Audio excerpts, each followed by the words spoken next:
Hello everyone, I am your science teacher. आज मैं आपको कुछ इंपॉर्टेंट डिफरेंसेस बताने जा रही हूँ। इस एग्जामिनेशन पॉइंट ऑफ व्यू से बहुत इंपॉर्टेंट है। So let us start. First difference हम पढ़ने जा रहे हैं प्लांट सेल और एनिमल सेल के बारे में। प्लांट सेल की साइज और शेप हम कह सकते हैं लार्ज होती है और animal cell is comparatively small in size. Second difference है cell wall is present in the plant cell and cell wall is absent in the animal cell. Third difference, plastids are present in the plant cell. For example, chloroplasts are present in the plant cell. Plastids are absent in the animal cell. Position of nucleus. In plant cell, due to presence of large vacuole, nucleus is present at the side of the cell, that is peripheral position में होती है.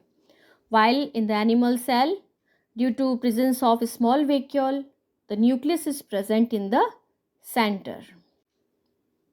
Second, metals and non-metals. Metals are good conductors of heat and electricity, whereas non-metals are poor conductors of heat and electricity.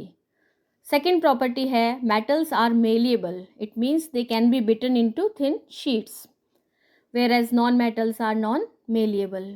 They are brittle if they are solid. Third property है ductility. It means they can be stretched into thin wire, whereas non-metals are non-ductile.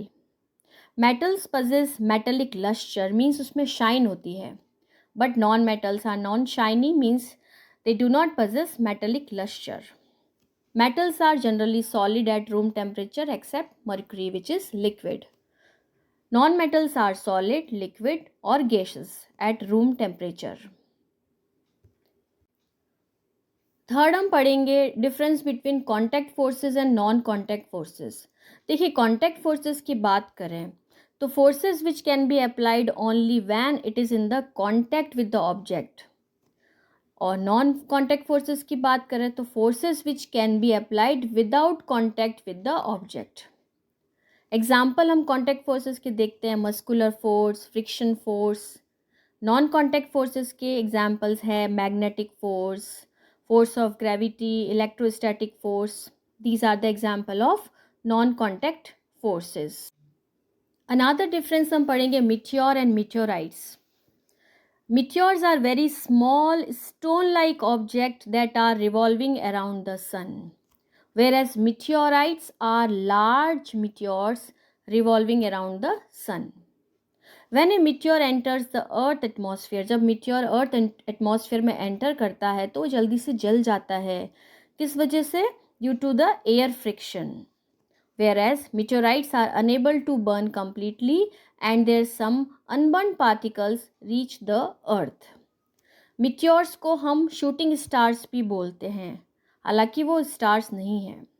Meteorites help scientists to study the nature of the material of the celestial bodies.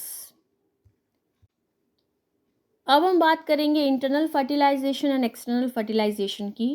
देखिए, internal fertilisation में क्या होता है, fusion of male and female gametes occur inside the female body, whereas in external fertilization fusion of male and female gametes occurs outside the female body.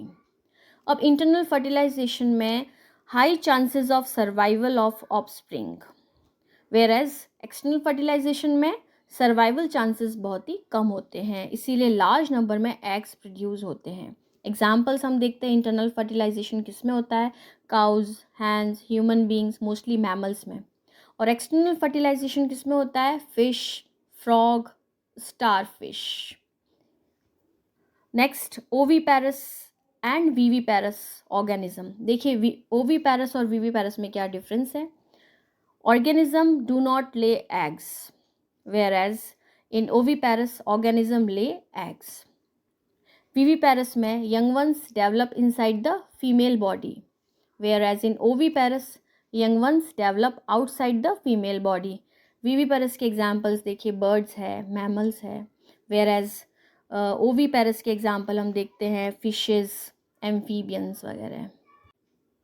एक और important difference है thermoplastics और thermosetting plastics में.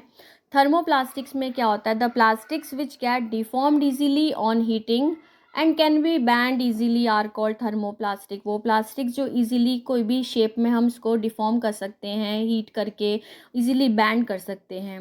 Where as thermosetting plastic अगर एक बार किसी shape में ढाल दिया जाता है तो उसको हीटिंग करने से भी उसको चेंज नहीं कर सकते हैं। वो एक तरह से हम कह सकते हैं थर्मोसेटिंग प्लास्टिक्स कहलाते हैं।